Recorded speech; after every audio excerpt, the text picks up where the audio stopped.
말씀에서 지혜로운 자가 어떤 자인가? 우리가 잠언에서 지혜, 명철, 지식 이런 단어들은 동의어로 우리가 볼 수가 있겠습니다.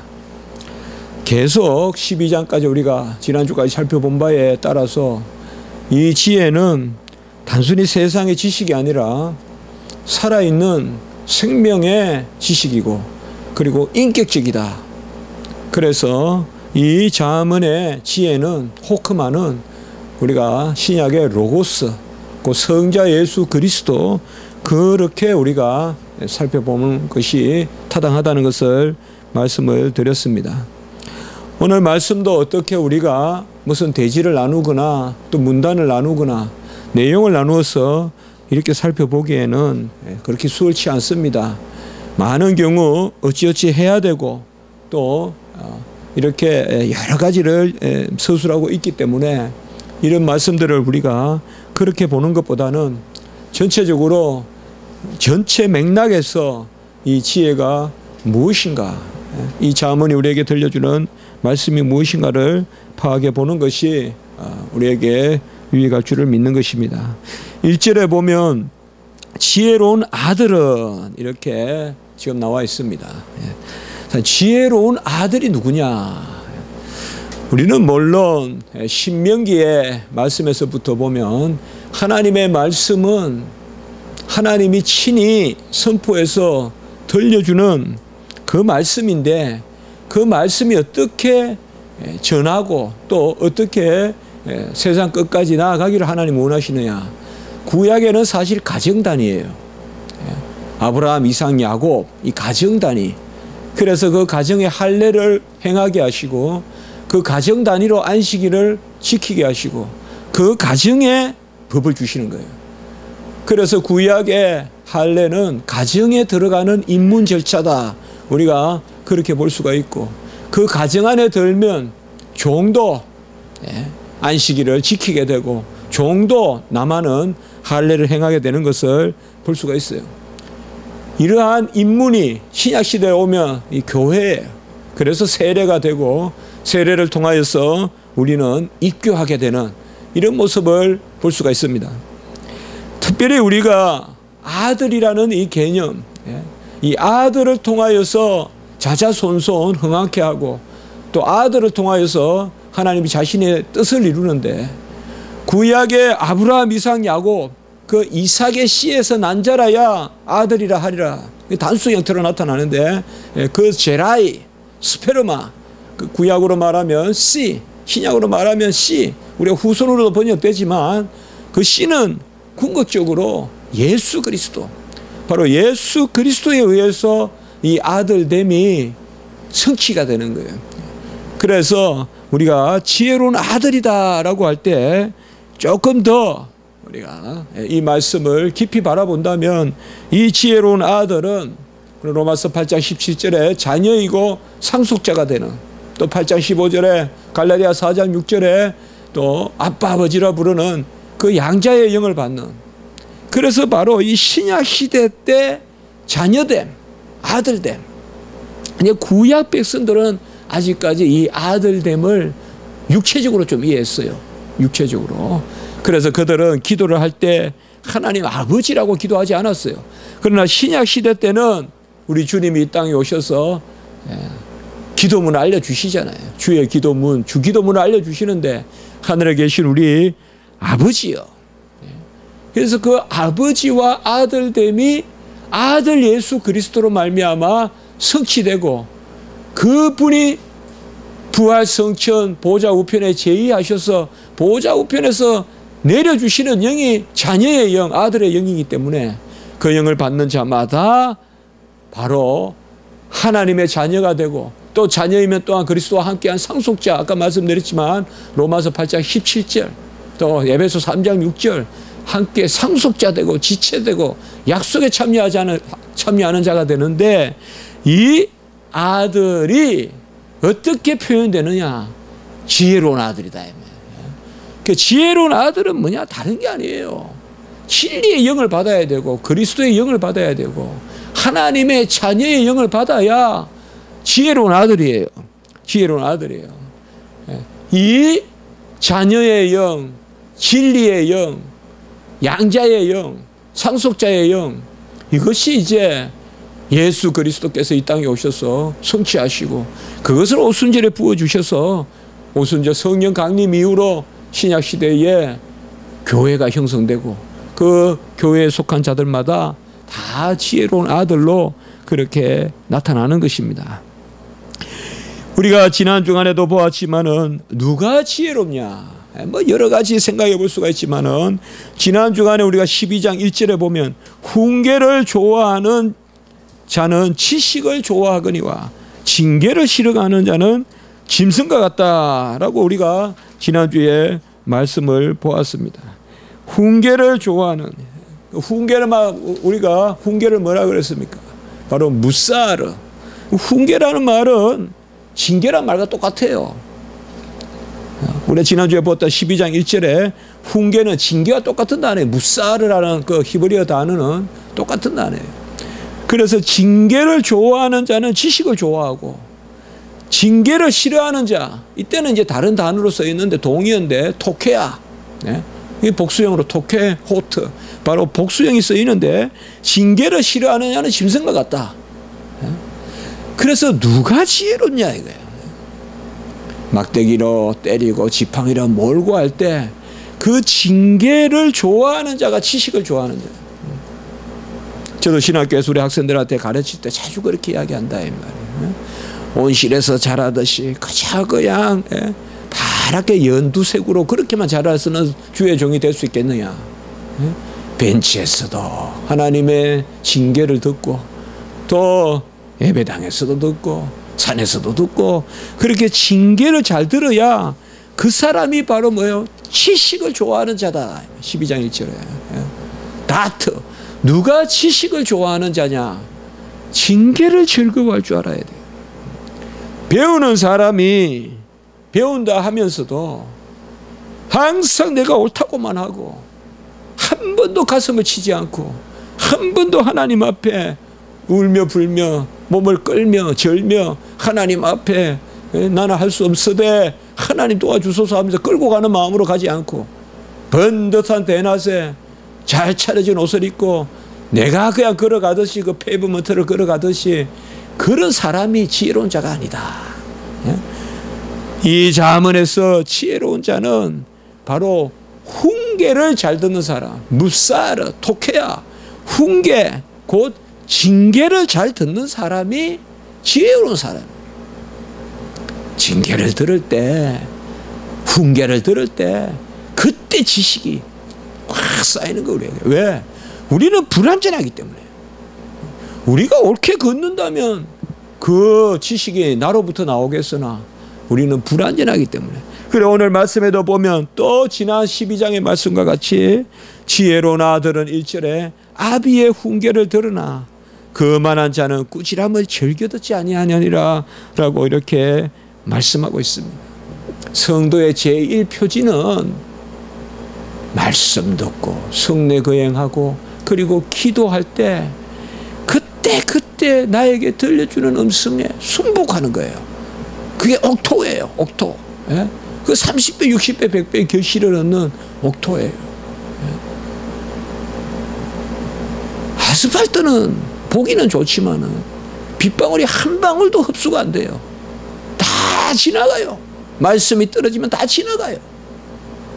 예? 그러나 썩은 옥토는 밟으면 푹 들어가고 좀 질퍽질퍽한 것 같아도 거기에는 빗방울이 떨어지면 싹 흡수가 되고 예? 거기에는 씨앗이 떨어지면 그 부토에 씨앗이 싹 자란다 이 말이에요. 우리의 심령은 항상 이래 옥토의 심령이 돼야 되는데 옥토의 심령은 뭐냐? 예? 여기서 깨지고 여기서 깨지고 예? 흙이 이리 풍화되고 저리 뭐 예? 짐승이 밟기도 하고 예? 바람이 풍화도 시키고 그래야 옥토가 되는 거예요. 예? 여기 밟히고 저기 뭐 바람이 불고 또 겨울에 예? 얼었다가 봄에 녹고 이걸 반복해야지 그게 옥토가 되는 거지. 예? 그저 맹하게 그냥 콘크리트 같이 가만히 있으면요 풍화만 되고 나중에 없어져요. 따라가다가 없어져요. 살이 닳고 없어지는 거 똑같아요. 그게 바로 오늘 여기에도 그 말씀을 하고 있습니다. 지혜로운 사람은 훈계를 좋아하고 거만한 사람은 꾸지람을 듣지 않습니다. 우리가 특별히 아비의 훈계를 들으라 할 때 세상의 아비도 잘못된 아비가 많죠. 그러나 여기 아비의 훈계라는 말은 아까 제가 말씀을 드렸듯이 언약의 계대를 쫓아서 내려오는 하나님의 아들들의 족보예요. 사람의 아들들의 족보가 아니라 우리가 창세기 나오지만은 하나님의 언약의 계대를 쫓는 그 아비의 훈계를 자식은 듣고 또 자식은 그 훈계를 자식에게 그렇게 계대를 쫓아서 물려주는 것, 그것이 바로 지혜로운 아들의 모습이다 이 말이에요. 아들은 미성숙합니다. 아들은 불완전합니다. 아들은 여전히 자라야 됩니다. 그러나 아버지는 이미 성숙합니다. 아버지는 이미 많은 경험을 했기 때문에 여러 가지로 깊이가 있습니다. 그래서 아들은 아버지의 훈계를 들어야 됩니다. 한국 교회가 지금 위기다 하지만 저는 들어가서 그런 발표를 하거나 또 총회나 이런 데 가서도 항상 그 이야기를 합니다. 위기라고 하지 마라. 위기라고 하지 마라. 왜 위기라고 하십니까? 겨우 교회가 이제 선교 130년, 우리 총회는 100년밖에 안 됐는데 아직 어린아이입니다. 어린아이가 넘어지는 것은 자라가는 과정이지 위기가 아닙니다. 어른이 넘어지면 위기예요. 어른이 넘어지면 그거는 큰일이에요. 병원 가야 되고 뼈가 부러지고. 그러나 아이들이 넘어지는 것이 어떻게 그걸 위기라고 하냐. 한국 교회의 가장 큰 문제는 뭐냐. 더 이상 자라가지 아니하려고 하고 이미 뼈가 굳은 어른 행세를 하려고 하는 거예요. 그러면서 다윗이 인구조사를 하듯이 이제 우리 지경이 얼마나 됐고 세계 선교사를 얼마나 파송했고 맨날 입만 벌리면 한국교회가 최고 신학교를 가지고 있고 우리 신학교도 그렇게 자주 이야기하지만 최고 큰 신학교가 있고 이게 지금 하나님 기뻐하시는 게 아니에요. 하나님이 기뻐하는 자들은 넘어지고 깨어져도 아이와 같이 자라는 가운데 있는 그것을 하나님은 기뻐해요. 교회는 두 가지예요. 교회의 본질은 예수 그리스도가 머리시고 우리가 지체고, 그게 첫 번째고, 두 번째는 뭐예요? 그 머리이신 그리스도께로 지체들이 자라가는 것. 이게 교회의 두 가지예요. 본질은 머리이신 그리스도, 지체이신 성도, 그리고 당위성은 뭐예요? 그 머리이신 그리스도께로 자라가는 것. 이게 에베소서 말씀에 많이 나와 있고 빌립보 골로새서에서 말씀에 나와요.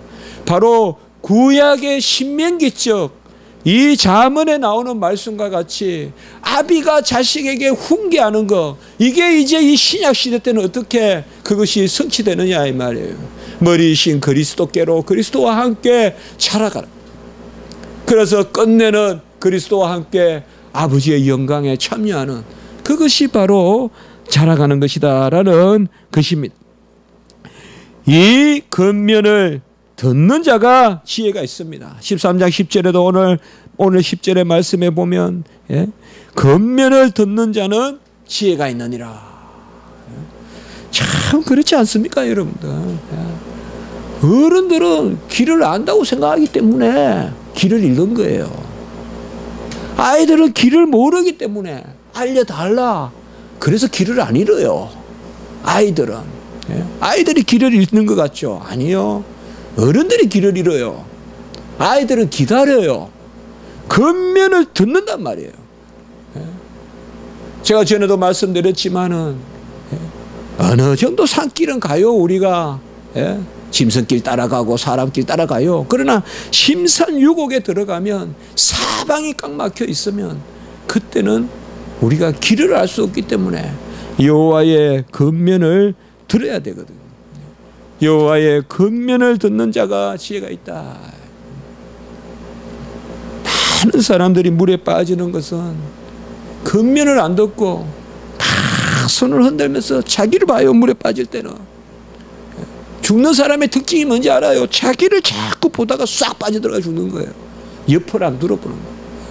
바로 지혜로운 자는 겉면을 듣는다 하면 아까 같이 엘리야가 지적해도 엘리야를 오히려 책망하는 그 멸망하는 사람이에요. 다윗이 잠시 실족했지만은 나단 선지자의 책망을 받았을 때 회개하고 눈물을 흘리며 기도하는 거, 그 다윗은 회복이 되는 거예요. 겉면을 듣는 자가 지혜로운 거예요. 우리 인생에 어찌 걸려 넘어짐이 없겠어요. 저도 보면 가장 많이 제가 힘들어하는 것 중에 하나가 이 말을 많이 안 할 걸. 그렇게 할 수가 없죠. 제가 가르쳐야 되기 때문에 학생들을 많이 말을 하잖아요. 그러나 끊임없이 보면 그렇게. 그러나 그래도 오히려 감사한 것은 하나님의 겉면을 듣는단 말이에요. 우리는 듣고 말할 수 있기 때문에, 먼저 귀가 열리고 입이 열리는 에바다가 있기 때문에 우리는 하나님 앞에 회복될 수 있는 거예요. 듣지 않고 입만 열면 이거는 큰일 난다 이 말이에요. 귀가 에바다 안 되고 입만 에바다 되면 큰일 난다 이 말이에요. 귀가 열리고 입이 열려야 돼요. 겉면을 듣는 자가 지혜가 있다. 13절도 오늘 말씀해 보시면 계명을 두려워하는 자는 상을 받느니라. 두렵고 떨림으로 말씀하소서. 종은 연약하지만 왜 두려워합니까? 내가 할 수 있으면 왜 두려워합니까? 명령하소서 하겠죠. 그러나 나는 내 스스로 할 수 없으나 주여 명령하시면 명령하시는 하나님이 이루실 줄 믿습니다. 어거스틴이 기도했듯이 무엇이든 명령하소서, 그리고 다 주시옵소서. 종에게 명령하소서, 그리고 은사를 주시옵소서, 능력을 주시옵소서. 유명한 어거스틴의 기도 아니냐 이 말이에요. 두려움을 가지고 하나님 앞에 말씀을 듣는 자, 그 두려움은 뭐예요? 왜 두려워요? 그는 크시고 전능하시고 위대하시고 영원하시고 무한하시고, 우리는 지극히 작고 벌레만 또 못하고 잠시 후도 1cm도 알지 못하고 사방에 우겨쌈을 당하고, 그러니 우리의 심령이 어때야 돼요? 두려움이 있어야 된다 이 말이에요. 두려움은 뭘까요? 듣겠다는 거예요. 두려움은 뭘까요? 그러나 스스로 할 수 없다는 거예요. 내가 듣겠사오나 내 힘으로는 안 됩니다. 이 사람이 지혜로운 사람이란 거예요. 이 사람이 지혜로운 사람인 거예요. 주여 명령하지 마소서, 종은 아무것도 못합니다. 지혜로운 사람이 아니에요. 그건 1달란트예요. 2달란트, 5달란트는 명령하소서. 그러나 종이 스스로는 할 수 없습니다. 종이 스스로는 할 수 없으니 하나님이여 명령하신 분이 친히 이루소서. 이것이 바로 지혜로운 사람입니다. 구약이나 신약이나 우리 성도가 가진 능력은 이 능력밖에 없어요. 구하여 얻는 능력. 다른 능력은 없어요. 보혜사 성령의 능력은 너희들이 내 이름으로 무엇을 구하든지 내가 친히 행하리라. 요한복음 14장 13절 14절에 그 말씀 외에 능력은 없어요. 내가 너희 안에 내 말이 너희 안에 가면 무엇이든 구하라 내가 이루리라. 요한복음 15장 7절.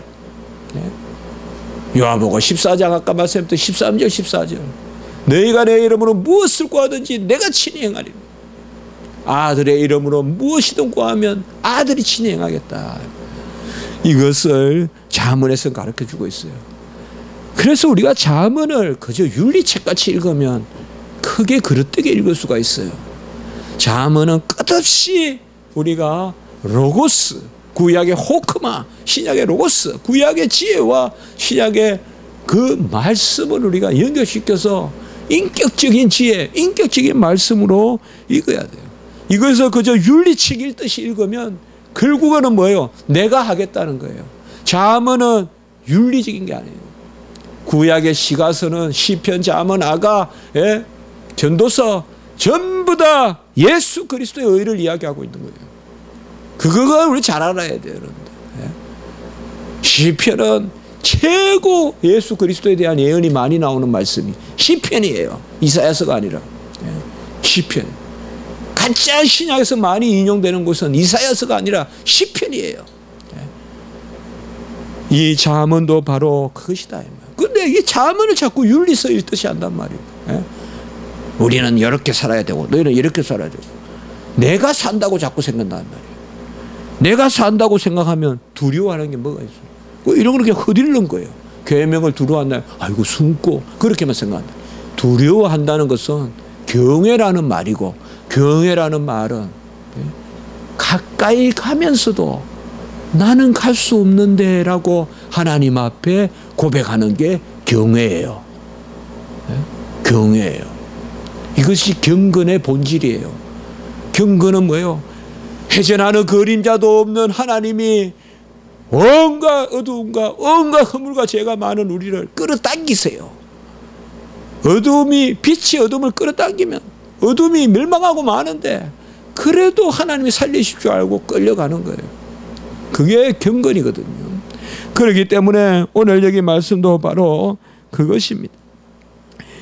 계명을 두려워하고 아까 13절에 계명을 두려워하고 10절에는 권면을 듣고 그리고 오늘 1절에 아비의 훈계를 듣는 자가 지혜로운 아들이다 라고 이렇게 말씀하고 있습니다. 이 지혜가 무엇이냐 14절에 보면 생명의 셈이니 사망의 그물에서 벗어나게 하리라 라고 14절에 말씀하고 있습니다. 여러분 생명의 셈이고 사망의 셈이라고 하지 않았어요. 생명은 원천이에요. 사망은 일시적인 거예요. 우리 성도들에게 사망은 눈에 보이는 그물이에요. 그러나 생명은 보이지 않는 근원에서 솟아올라오는 셈의 원천이에요. 지혜는 바로 지혜 있는 자의 교훈은 지혜 있는 자가 받아들이고 지혜 있는 자가 전하는 교훈은 생명의 셈이에요. 참 여호와의 지식은요 참 우리가 이렇게 보면 끊임없이 내 안에서 막 생수같이 막 나를 참 막 빛나게 하고 말이죠. 속에 빛이 가차게 하고 말이죠. 예? 그런 역할을 한다 이 말이에요. 지혜는 셈이에요. 셈. 확 원천 솟아나는. 그러나 우리는 사망이 깊다고 생각해요. 아니요. 사망은 그물이에요.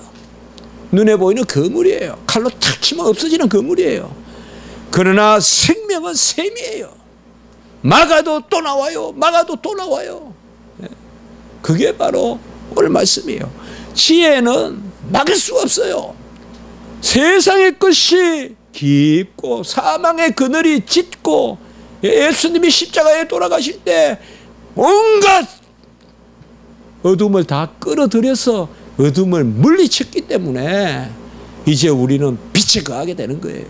예수님이 십자가에서 모든 제60부터 90까지 어둠을 다 끌어모아서 그 어둠의 세력을 물리치셨기 때문에 이제 우리는 빛에 거하게 되거든요. 그렇기 때문에 지혜 있는 자는 생명의 셈이다 라고 이렇게 말씀하고 있고 이 지혜가 있는 사람은 바로 존귀하게 된다. 오늘 17절에 그렇게 말씀하고 있습니다. 18절의 말씀입니다. 같이 한번 읽어봅니다. 18절입니다. 같이 한번 봉독하겠습니다. 시작.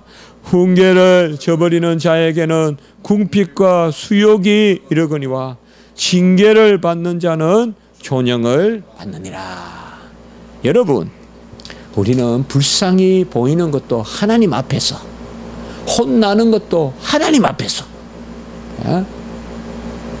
하나님 앞에서 혼나면 사람 앞에서 영화롭게 돼요. 그러나 하나님 앞에서 안 혼나려고 도망치고 다니면 요나같이 사람 앞에서 부끄러움 당해요.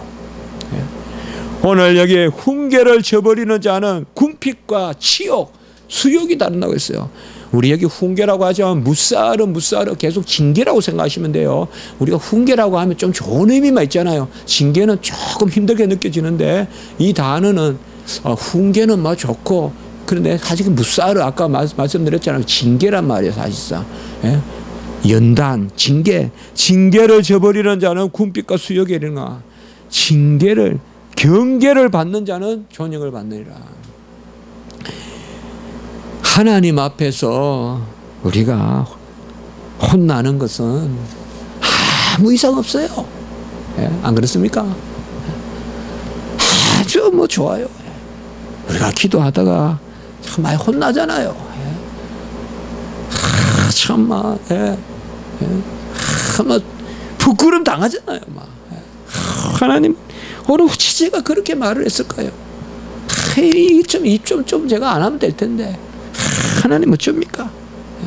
이미 그랬는데 그래도 우린 절망하고 좌절하지 않잖아요. 하나님 앞에서 하나님 앞에서 혼나고 하나님 앞에서 좀 욕되다 이렇게 싶은 거는 그건 욕된 게 아니잖아요, 사실. 그렇죠. 우리 교회는 자주 그렇게 이야기하잖아요.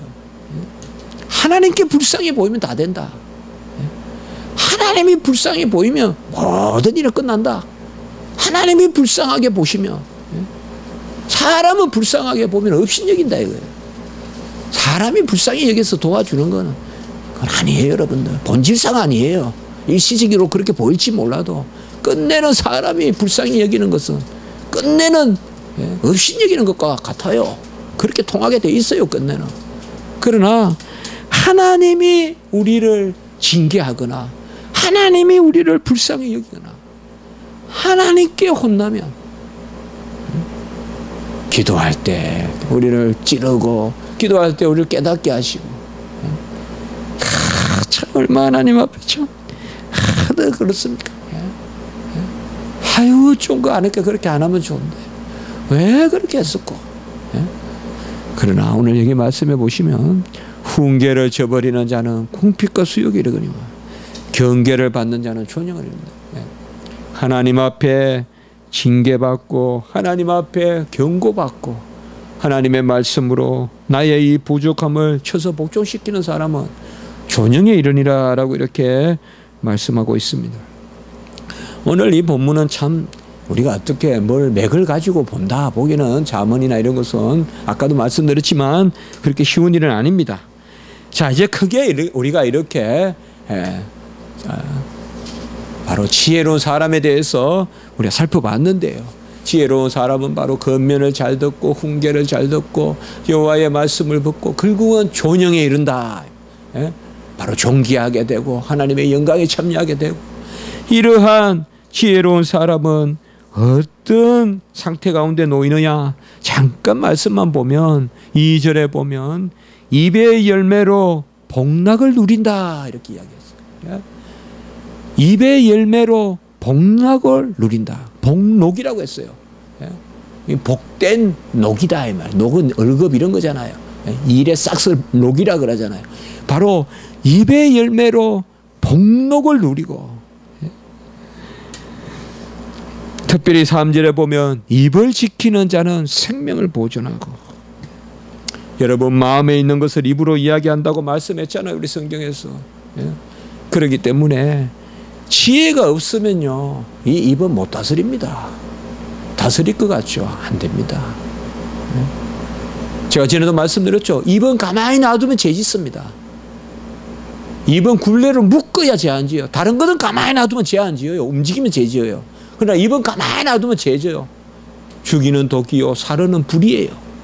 그래서 족쇄를 매야 돼요. 굴레를 매야 돼요. 우리 야고보서의 말씀이 나오잖아요. 그런데 지혜로운 자는 입의 열매로 마음에 있는 것을 입으로 이야기하고. 참 이거 참 얼마나 귀한 교훈에 잘 안 되잖아요 우리가. 잘 안 돼요. 참 제가 아까도 말씀드렸죠. 저는 이 입으로 많이 말을 하잖아요. 하루에 뭐 어떤 때는 6시간 7시간 말하잖아요. 수업한다고. 또 오늘 같이 이렇게 설교도 하고, 또 많은 경우 또 목사님들 또 학교 찾아오시면 제가 또 학교에서 그런 일을 맡고 있어서 담화도 나눠야 되고, 그러면 참 좀 더 들을 걸. 귀가 열려야 되는 입부터 말을 하고 그런 게 아니에요. 오늘 여기에 보면 바로 같이 합시다. 입의 열매로 복록을 누린다. 참 아름다우면 입의 열매로 복록을 누린다. 그리고 계속해서 입을 지키는 자, 뭐 이런 말씀들 계속 나옵니다. 그리고 12절에 보면 어떤 또 지혜로운 자에게 하나님이 은혜를 베푸시냐? 생명나무다. 사실이 우리 아주 세회된 교회에 그 소강선 목사님 그 교회에 이희성 구약 교수님 계세요. 그분이 박사 논문이 생명나무에 관한 거예요. 그래서 그 세회된 교회 가 보면 생명나무 뭐 많이 하더라고요. 그 생명나무가 창세기에 나오고 또 어디 나오냐? 이 잠언에 나와요. 잠언에. 잠언에 저번에도 나왔었어요. 몇 차례 나온다 이면 생명나무가. 그 생명나무가 뭐냐? 내 지식이 아니라 사탄의 게임에서 너도 하나님같이 될 수 있어. 내 지식이 아니라 바로 하나님이 주신 지식. 그 지식을 가지고 있으면 뭐예요? 생명나무죠. 그렇죠. 모든 것을 알게 했는데 선과 악을 알게 하는 그 지식을 갖지 말라고 했는데 그것을 사탄의 뱀의 유혹에 넘어가가지고 그것을 덥석 알려고 덤벼들었다가 타락했잖아요. 그래서 여기에 생명나무 이것은 다른 것이 아니에요. 간단해요. 여호와의 말씀을 듣고 마음으로 시인하고 입으로 고백하고 그게 생명나무예요. 생명나무는 물질 아니에요. 그런 건 없어요. 생명나무는 순종이에요. 하나님의 말씀을 순종하는 거예요. 하나님 우리에게 들려주신 것을 아멘하는 거예요. 그것이 생명나무예요. 하나님이 들려주신 것을 아멘하는 게 생명나무예요. 그 생명나무다 이 말이에요. 지혜로운 자는 바로 생명나무에 속한다 이 말이에요. 그래서 4절에 보면 12절에 생명나무는 또 뭐냐? 4절에 보면 부지런한 마음을 줘요. 4절에 보세요. 같이 합시다. 부지런한 마음. 어떤 사람은 이게 교리를 잘못 이해해가지고 우리는 그저 오직 믿음으로 구원을 받으니까 눕자 졸자 자자 하면 구원에 이른다 생각해요. 어리석은 사람이에요. 여러분 물고기가 살아있는데 그러면 가만히 있으면 물고기가 복되네요. 살아있는 물고기는 돌아다녀야 복되죠. 성도는 사랑하고 성도는 선행에 힘써야 복된 거예요. 죽지 않았기 때문에. 이걸 뭐 헷갈려가지고 사랑을 강조하면 율법주의니 그런 게 어디 있어요. 복음의 열매가 사랑인데. 바로 부지런한 자의 마음이 지혜로운 거예요. 여기 부지런한 마음 4절의 부지런한 마음은 뭐냐? 열심히 듣고 말씀대로 순종하려는 거예요. 그게 지혜로운 거예요. 그러면 하나님이 은사 주세요. 하나님이 능력 주세요. 그게 언약의 복이에요. 언약의 복은 다른 게 아니에요. 말씀을 듣고 말씀대로 살려고 할 때 말씀을 하나님이 이루시면서 나에게 부어주시는 거 그게 언약의 복이에요. 이건 기복이 아니에요. 말씀을 맺혀 있는 복이에요. 그런데 말씀을 멀리하면 말씀대로 살려고 하는 내 행실이 없어요. 그러면 하늘 문이 닫히는 거예요. 성도의 복은 언약의 복이고 언약의 복은 말씀을 들었고 말씀대로 살려고 할 때 부지런한 마음을 주셨을 때 그때 나는 내가 할 수 없으니까 하나님이 하라 하셨는데 하나님의 명령하신 대로 야베스와 같이 지경을 넓혀주신다 이 말이에요. 그래서 지혜로운 자에게 부지런한 마음을 주시고 또 5절에 보면 거짓을 미워하게 하시고 7절 8절에 보면 재물이 아니라 본질을 추구하게 하시고 10절에 보면 겸손하게 그렇게 하십니다. 오늘 시간이 이제 됐으므로 우리가 이렇게 다 한 절 한 절 볼 수는 없으므로 24절 매를 아끼는 자는 그의 자식을 미워함이라 자식을 사랑하는 자는 근실히 징계하느니라. 우리가 이 하나님의 징계의 원리 혹은 징계의 법칙을 알아야 돼요. 이게 바로 지혜롭다. 그러니까 자녀는 아비를 통한 훈계, 징계를 통하여서 잘 배우고 그래서 대대손손 지혜가 연결되는 것. 그런 것이 바로 언약의 가문, 우리 신약시대로 말하면 교회의 역사인 것입니다. 오늘날 참 이거 우리가 참 어려워요. 우리 기독교 가정은 어떤 면에서는 더 엄해야 돼요. 가정교육이. 기독교 가정은. 제5계명이 뭐예요? 부모를 공경하라. 이 칼빈은 어떻게 해석했어요? 장유 유수예요. 어른을 공경하라는 거예요. 그 제일 처음이 부모예요. 예? 그런데 우리가 과연 오늘날 기독교 우리 주일학교 학생들이 어른을 공경 잘합니까? 이런 것을 우리가 잘 초달해서 매를 들고 해초리를 들더라도 가르치는 그런 부분이 있어야 된다. 이렇게 오늘 말씀하고 있습니다. 오늘은 여기까지만 우리가 하나님의 말씀을 듣겠습니다. 한번 기도드리겠습니다. 거룩하고 자비로우신 하나님 아버지, 지혜로 저희들에게 임하시고 그 생명의 지혜 또 살아계신 말씀으로 우리를 새롭게 하시니 감사합니다.